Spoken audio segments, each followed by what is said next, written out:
Salam Indonesia, salam Nusantara, salam Sabang, dari Sabang sampai Merauke, dari Miangas sampai Pulau Rote.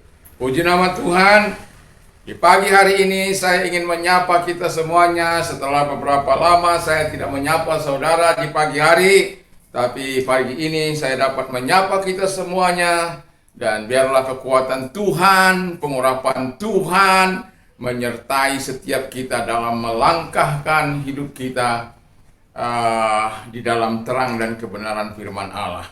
Ada hal yang saya mau sampaikan beberapa waktu ke depan, yaitu tentang doa. Karena doa Anda akan menentukan nasib Anda, nasib keluarga Anda, nasib kota Anda, nasib bangsa Anda, bahkan bangsa-bangsa. Doa Anda akan bisa membuat sejarah bagimu, bagi keluargamu, bagi semua orang, ketika engkau dengan kesungguhan yang benar-benar menarik perhatian Tuhan melalui doa. Dan hari ini, pagi ini saya mau katakan kepada kita, doa yang mengubah keputusan Allah. Wow, luar biasa, dahsyat men. Doa yang mengubah keputusan Allah. Ini hampir tidak mungkin bisa terjadi kalau hidup kita tidak berkenan di hadapan Allah. Tapi ini pernah terjadi dan ini sangat menginspirasi saya. Dan saya harap ini juga dapat menginspirasi kita semua untuk bertekun di dalam doa, untuk tidak malu menangis kepada Bapa, untuk tidak malu berdoa kepada Bapa. Saya akan baca dalam dua Raja-Raja ayat 1 sampai dengan ayat 5. Tapi Anda akan boleh baca nanti sampai ayat 11 di rumah. Saya demikian bunyi firman Allah. Pada hari-hari itu Hizkia jatuh sakit dan hampir mati. Lalu datanglah Nabi Yesaya bin Amos dan berkata kepadanya, beginilah firman Tuhan, sampaikanlah pesan terakhir kepada keluargamu, sebab engkau akan mati, tidak akan sembuh lagi. Lalu Hizkia memalingkan mukanya ke arah dinding dan berdoa kepada Tuhan. Tuhan, ingatlah kiranya bahwa aku telah hidup di hadapanmu dengan setia. Aku telah hidup di hadapanmu dengan setia dan dengan tulus hati. Dan bahwa aku telah melakukan apa yang baik di matamu. Kemudian menangislah Hizkia dengan sangat. Tetapi saya belum lagi keluar dari pelataran tengah, tiba-tiba datanglah firman Tuhan kepadanya. Baiklah, dan katakanlah kepada Hizkia raja umatku, beginilah firman Tuhan Allah Daud, bapa leluhurmu, telah aku dengar doamu, sesungguhnya aku akan menyembuhkan engkau pada hari yang ketiga engkau akan pergi ke rumah Tuhan. 6. Aku akan memperpanjang hidupmu 15 tahun lagi, dan aku akan melepaskan engkau dari kota ini dari tangan Raja Asyur. Aku akan memakan kota ini oleh karena aku dan oleh karena Daud hambaku. Puji nama Tuhan. Jadi di sini kita bisa lihat bagaimana doa yang keputusan Allah. Kalau kita lihat di sini seolah-olah Allah pelin-pelan dengan keputusan yang sudah dia ambil tentang Raja Hizkia. Seolah-olah Tuhan tidak konsisten dengan apa yang dikatakannya. Tapi mari kita sejenak melihat, merenungkan apa yang membuat hati Allah tergetar dan akhirnya mengambil keputusan usia dari Yesaya ini. Jadi kalau Anda mengalami banyak masalah dalam kesulitan, mengalami masalah dan kesulitan, ingatlah, itu adalah bahan Allah untuk melakukan mujizat bagimu. Jangan lihat besarnya persoalan, jangan kau lihat bagaimana situasimu yang mungkin gelap, tapi lihatlah kebesaran Allah, lihatlah kedahsyatan Allah, lihatlah Allah yang kau sembah itu adalah Allah yang menciptakan langit dan bumi. Itu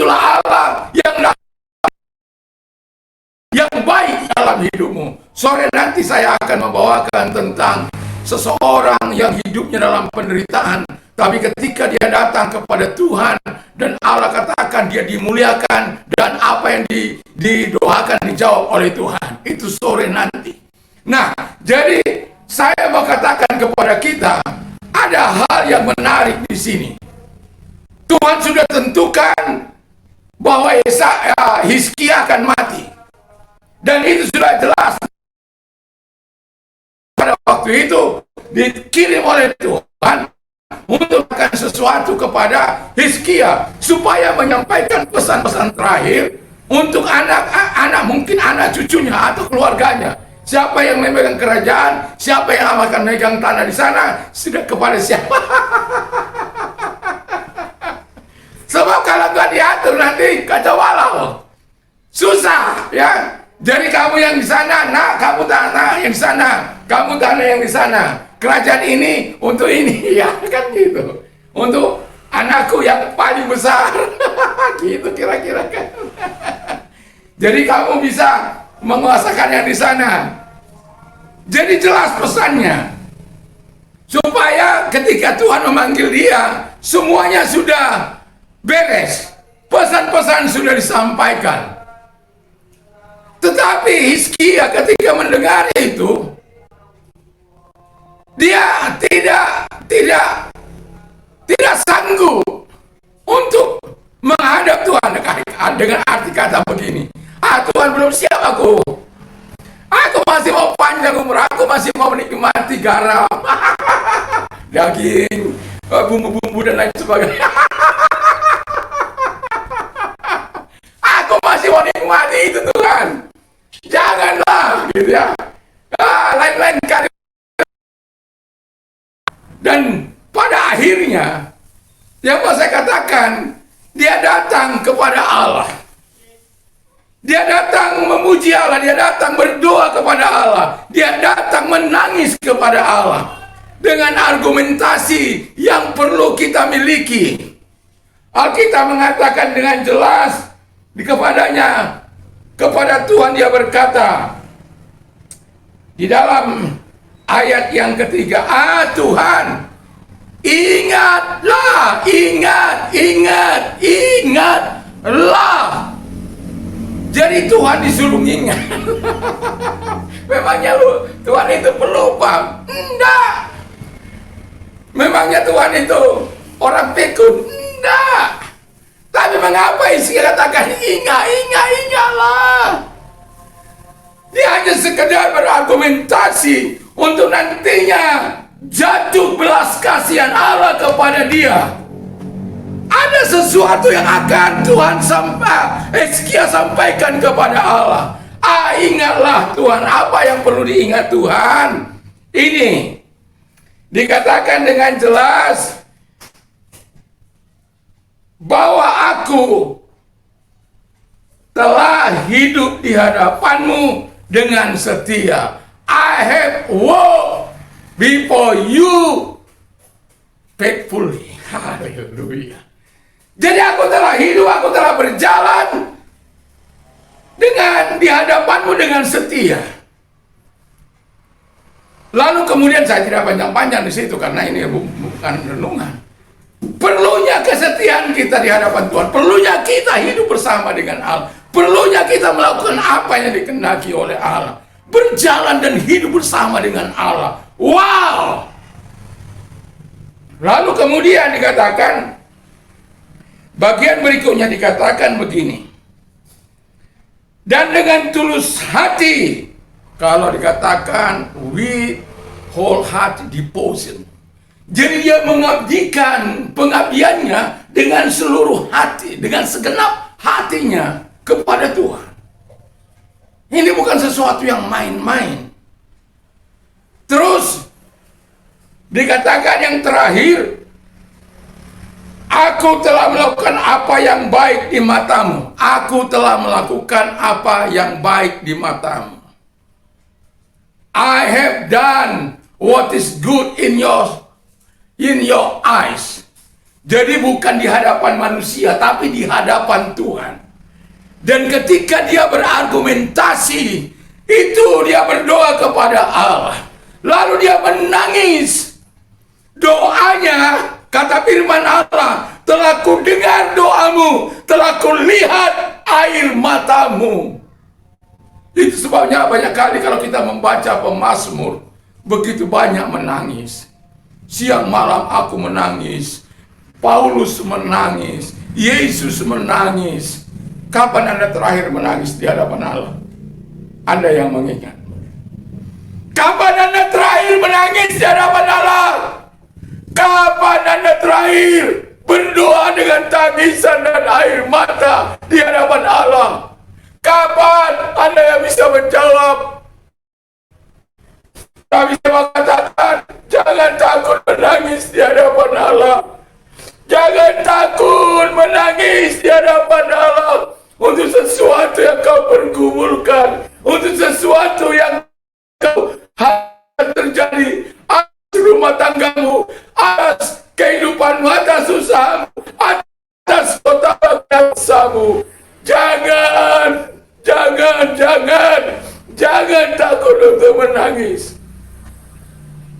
Tapi apa saya katakan kepada kita, hiduplah, berjalanlah bersama dengan Tuhan, hiduplah dengan tulus di hadapan Tuhan.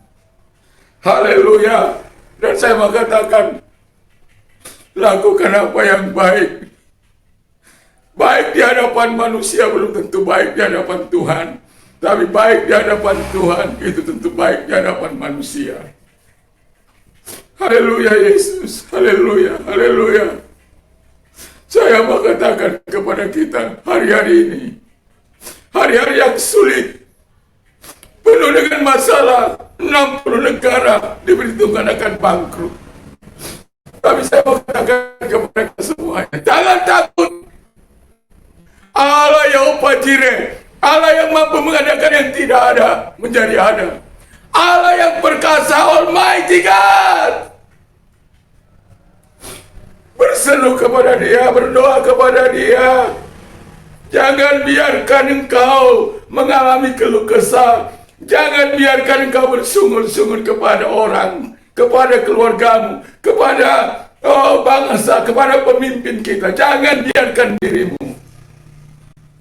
Bukan hanya Indonesia mengalami kesulitan, dan itu berdampak pada ekonomi mungkin, pada usahamu mungkin, pada pekerjaanmu mungkin. Tapi saya mengatakan, maukah engkau mengubahnya? Mengubah situasi Anda. Kalau saja doa dan tangisan dan air mata dari Hizkia mampu mengubah keputusan Allah. Allah sudah menentukan engkau mati, engkau meninggal dunia. Sampaikan pesanmu.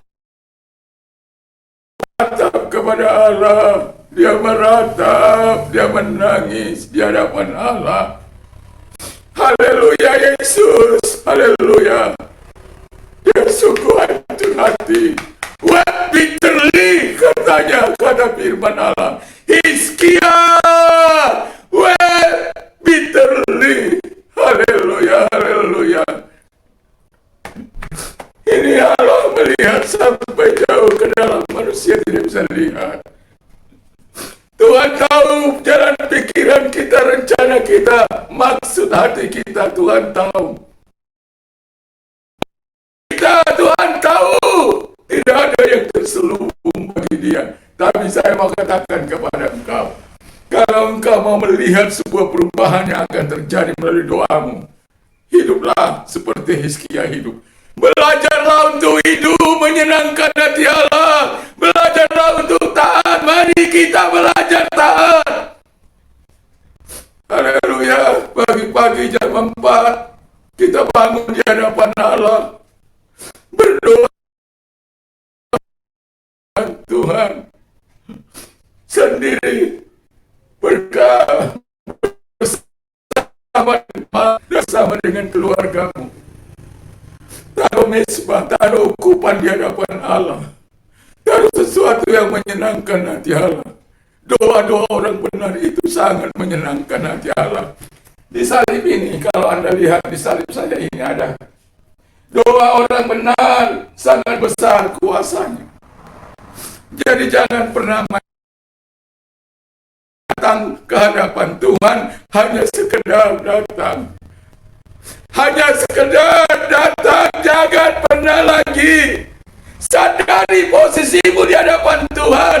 Sadari bahwa doa-doamu menentukan arah hidupmu, menentukan masa depanmu, menentukan keluargamu, menentukan kotamu, menentukan, oh haleluya, bangsamu. Kau sangat berharga di hadapan Tuhan. Engkau sangat berharga di hadapan Tuhan. Engkau sangat berharga. Itu sebabnya doa-doa yang kau naikkan harus dengan tulus, harus dengan benar, harus mampu mengubah hati Allah. Bagaimana supaya kita bisa mengubah hati Allah? Menarik belas kasihan Allah, menarik perhatian Allah, menarik kebaikan Allah, menarik jawaban doa yang kita naikkan. Miliki hati yang hancur di hadapan Allah. Di hadapan Allah. Haleluya. Saya melihat hidup ini ada banyak persoalan memang. Ada banyak masalah yang terjadi. Tapi yang saya tahu selalu ada jalan keluar yang Tuhan berikan. Haleluya Yesus, terima kasih. Terima kasih. Saya kalau datang kepada Tuhan, saya merasakan bagaimana hadirat Allah. Saya sudah mengalami energi Allah. Ketika pagi-pagi jam 4 sudah lalu bunyi jam itu. Kadang-kala badan ini susah untuk diangkat. Teng lagi, kreng-kreng, bangun lagi. Belum lagi. Tapi kemudian setelah ketika saya katakan Tuhan beri aku kekuatan. Dan saya bangkit. Saya sujud di hadapan Allah. Saya memuliakan Allah. Saya meninggikan nama Allah.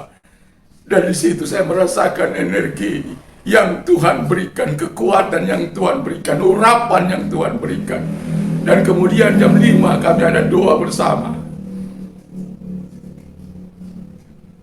dengan teman-teman, kadang dari via Zoom dari Belanda, ada dari Jawa Tengah, kadang-kala dari Jawa Barat. Kami bertemu. Lalu kemudian jam 6 lewat, kami bertemu dengan keluarga. Kami taruh misbah di hadapan Allah. Karena kami tahu bahwa kami harus menjaga misbah kami, misbah doa kami di hadapan Allah. Tidak ada sesuatu yang paling menyenangkan hati Allah ketika kita datang sujud menyembah kepada Allah. Memuliakan Allah, kemuliaan bagi Allah, kemuliaan di tempat Allah yang maha tinggi. Dan damai sejahtera kepada orang-orang yang berkenan di hadapannya. Haleluya. Jadi buat sejarahmu, buat sejarah hidupmu melalui doa yang kau naikkan kepada Allah. Apa yang tidak mungkin menjadi mungkin kalau engkau berani berdoa. Kalau engkau sungguh-sungguh berdoa kepada Allah. Jangan katakan apa mungkin. Jangan. Setiap kali engkau datang, Tuhan aku datang.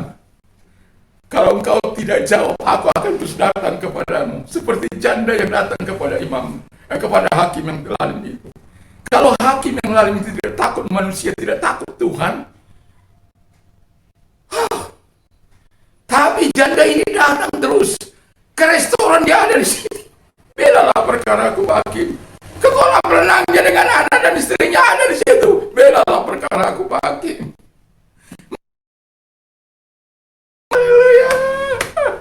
Main golok, hakimnya dia ada di situ. Belalah perkara aku. Hanya bilang belalah perkara aku, Pak Hakim. Mau dia berenang ke laut, dia ada di situ. Belalah perkara aku. Dipantau si janda ini, seluruh aktivitas.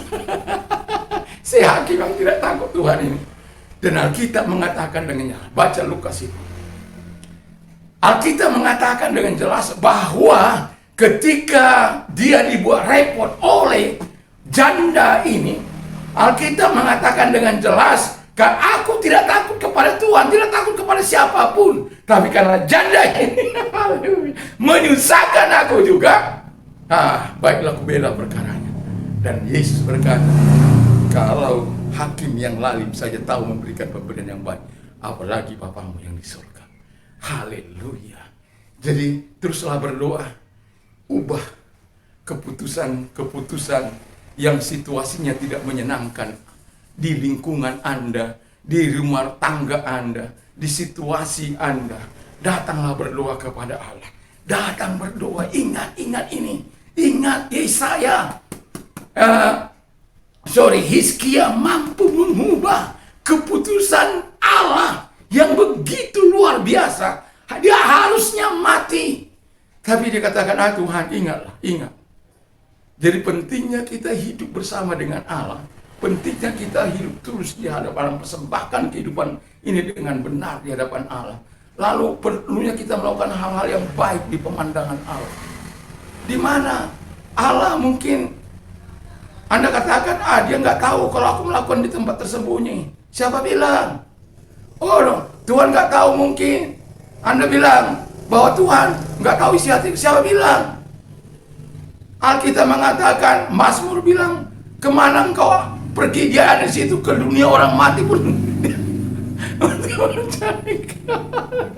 Nggak ada tempat untuk bersembunyi bagi dia, karena langit dan bumi dia pun. Tapi Allah sangat menghargai engkau kalau engkau datang dengan doa dan cucuran air mata yang disertai dengan hidup yang benar di hadapan Allah, dan nantikan kebaikan Allah. Apa yang ingin kau ubah, datang dengan doa cucuran air mata, dengan hidup yang benar di hadapan Allah. Mari kita tunduk kepala dan kita berdoa. Terima kasih Tuhan, kami sudah mendengarkan firman Allah. Biarlah firman itu menjadi kekuatan bagi kami, dan biarkan kami Tuhan mulai menaruh paradigma baru dalam kehidupan kami. Ketika persoalan kami datang, ketika masalah kami datang, kami tidak melihat besarnya masalah, tapi kesempatan Allah untuk mengadakan mujizat yang kami lihat. Sehingga kami datang merendahkan hati di hadapan Allah dan datang berseru kepada Allah. Dan itu sebabnya sebagai orang yang percaya perlu hidup di hadapan Allah dengan benar, perlu hidup dengan tulus, dan perlu hidup melakukan apa yang baik di mata Tuhan. Sehingga ketika terjadi sesuatu yang menggoncang atau suatu masalah yang datang, kami datang dalam doa dan air mata kami. Sekali lagi saya katakan, jangan malu menangis di hadapan Allah. Hampir sering saya menangis di hadapan Tuhan, mencucurkan air mata, karena saya tahu hanya Tuhan yang mengerti hati dan pergumulan kita. Hanya Tuhan yang bisa menjawab. Hanya Yesus yang bisa menjawab doa. Itulah sebabnya jangan takut untuk berdoa. Jangan takut. Terima kasih Tuhan, sehingga setiap kami yang mengalami persoalan dijamah oleh Tuhan. Kalau engkau mengalami masalah dalam kehidupan, mari angkat kedua belah tanganmu, saya akan berdoa bagi Anda. Bapa di surga, lihat tangan-tangan yang teracung kepadamu Tuhan, yang terangkat kepadamu, tanda menyerahkan diri kepada Bapa di surga. Kau tolong mereka, sebab firman berkata, marilah kepadaku hai kamu yang letih sudah berbeban berat, aku akan memberikan kelegaan. Kalau engkau mampu mengubah, kalau Hizkia mampu mengubah keputusanmu, bukan karena dia hebat, bukan karena dia berkuasa, bukan. Karena belas kasihanmu datang melihat kehancuran hati yang dia miliki, yang datang kepada Tuhan, kepadamu. Itu yang membuat belas kasihanmu dan memperpanjang usianya, bahkan melepaskan dia dari tangan Asur dan kota yang dipimpinnya. Haleluya Yesus. Terima kasih. Kami sungguh bersyukur kepada Tuhan. Terima kasih Tuhan. Dan itu sebabnya engkau bela mereka yang mengalami persoalan, kau bela mereka. Dan kalau engkau mau menerima Yesus sebagai Tuhan, karena Alkitab mengatakan dengan jelas bahwa akulah jalan dan kebenaran dan hidup, tiada seorang sampai kepada Allah kalau tidak melalui. Kalau engkau orangnya, mari taruh tanganmu di dada dan kita berdoa, ikuti doa saya. Tuhan Yesus, saya sadar saya orang berdosa. Saya mengaku segala dosa dan kelemahanku. Ampunilah segala dosa dan kelemahanku. Basuhlah aku dengan darah-Mu. Sebagaimana setiap orang yang mengaku dosanya diampuni oleh Tuhan dan disucikan oleh Tuhan. Terima kasih. Aku sudah mengaku di hadapan Allah. Dan aku percaya bahwa Engkau mengampuni segala dosa. basuh hambamu ini dengan kuasa darahmu, sehingga hamba bisa melakukan apa yang berkenan di hadapan Tuhan. Terima kasih Tuhan, aku menjadi warga negara surga, menjadi anak Tuhan. Seberapa orang yang percaya kepadamu, kau berikan kuasa untuk menjadi anak-anak-Mu. Terima kasih, kami bersyukur dalam nama Tuhan Yesus. Kami juga mau berdoa kepada Anda yang mengalami pergumulan dalam kehidupan, untuk berkenan di hadapan Tuhan. Kalau Anda orangnya, taruh tanganmu di dada. Mari kita berdoa. Tuhan, lihat tangan-tangan yang diacungkan kepada ditaruh di dada. Tuhan, tolong mereka, selamatkan mereka, ubah hidup mereka, sehingga hidup mereka menyenangkan hati Tuhan. Seperti Tuhan datang kepada Petrus, seperti Tuhan datang kepada Paulus. Tuhan mengubah Paulus yang begitu dahsyat jahatnya, tetapi Tuhan mampu mengubah dia menjadi alat di tangan Tuhan. Tolonglah mereka Bapa di surga, sehingga mereka menyenangkan hati Tuhan. Dan bagi orang-orang muda yang mau terjun dalam bidang politik, dalam bidang bisnis, dalam bidang usaha, sehingga mereka mengerti di mana mereka akan bergerak. Kalau mereka bergerak dalam bidang politik, biarlah mereka bergerak seperti Sadrak, Mesak, Abednego, Nehemia dan lain sebagainya, yang sungguh-sungguh menaruh hati Allah, yang sungguh-sungguh hidup takut akan Tuhan. Kalau mereka mau seorang bisnis yang diberkati oleh Tuhan, biarlah mereka belajar kepada Abraham, Ishak dan Yakub, Ayub, yang menjadi berkat. Ketika diberkati, dia menjadi berkat bagi orang lain. Dan ketika Tuhan menjadi bergerak dalam bidang spiritual, mereka seperti Timotius, Paulus, dan Samuel yang begitu luar biasa, yang membuat mereka sungguh-sungguh dihormati dan dihargai oleh karena kehidupan setelah mereka masuk di dalam anugerah Allah itu. Dan Bapa di surga, Tuhan tolong semuanya. Kami bersyukur, dan dalam nama Tuhan Yesus Kristus kami berdoa. Bangsa dan negara kami diberkati oleh Tuhan, pemimpin kami diberkati, para politisi diberkati, para elit kami diberkati, para pemimpin kami diberkati, dan juga Tuhan, para aparat kami diberkati, penegak hukum diberkati semuanya. Diberi kekuatan mereka dalam melaksanakan tugas-tugas dan tanggung jawab mereka. Keluarga mereka, terima kasih Bapa di surga. Kami menyerahkan hidup kami kepadamu. Gereja Tuhan juga diberkati. Dari Sabang sampai Merauke, dari Miangas sampai Pulau Rote. Sahabat-sahabat kami, rekan-rekan kami, di Ngarai, di lembah, di hutan, di gunung, dimanapun mereka melayani. Tuhan yang memberkati mereka, Tuhan yang menolong mereka. Terima kasih Bapa di surga, terima kasih. Biarkan kami terus akrab membangun intimasi kami dengan Tuhan. Biarkan kami terus membangun cinta kasih kami melalui doa dan perbuatan nyata di tengah-tengah kehidupan ini. Terima kasih Bapa di surga, kami bersyukur, kami berdoa dalam nama Yesus. Haleluya. Amin.